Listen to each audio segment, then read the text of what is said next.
আচ্ছা, আমরা এবার সেলস দেখব। সেলস অপশনে যাই। এখানে একটা কাস্টমারের নাম আমরা লিখি। এক ওয়ার্ড লিখলে ওই ওয়ার্ড যতগুলো নামে আছে ওইগুলো সবগুলো দেখাবে। আমরা একটা সিলেক্ট করি। এখানে সিলেক্ট করে আমরা নেক্সটে যাই। তো নেক্সটে গেলে এখানে প্রোডাক্টগুলো দেখাবে। আমরা জাস্ট একটা প্রোডাক্ট আমরা সিলেক্ট করি। ওটা প্রোডাক্ট সিলেক্ট করার পরে ওটার প্রাইসটা আমরা দিয়ে দিব।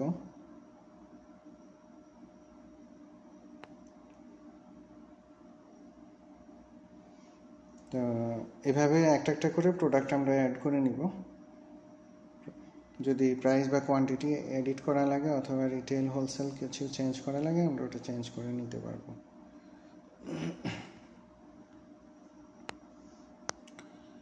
এরপরে নেক্সটে গিয়ে আমরা কোন অ্যাকাউন্টে টাকাটা নিচ্ছি, যদি টাকা কাস্টমার দেয় আর না দিলে এটা খালি রেখে দিব।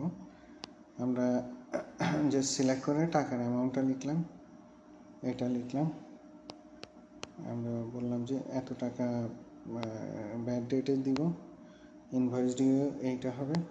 এভাবে করে আমরা যেভাবে প্রয়োজন ওইভাবে আমরা সেভ করে নিব। ডিউ থাকলে আমরা এগুলো কোনো কিছু দেওয়ার দরকার নেই, জাস্ট সেভ দিলে এটা সেভ হয়ে যাবে। তো যদি ইন্টারনেট অ্যাভেলেবল থাকে তাহলে এটা আগে অনলাইনে চলে যাবে।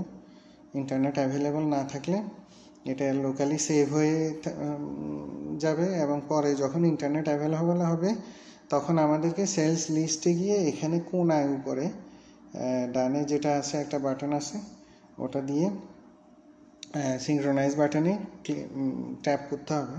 ট্যাপ করলে এখানে যতগুলো সেলস আছে, যদি কোনো সেলস মিসিংও থাকে সবগুলা সেলস একসাথে অনলাইনে চলে যাবে।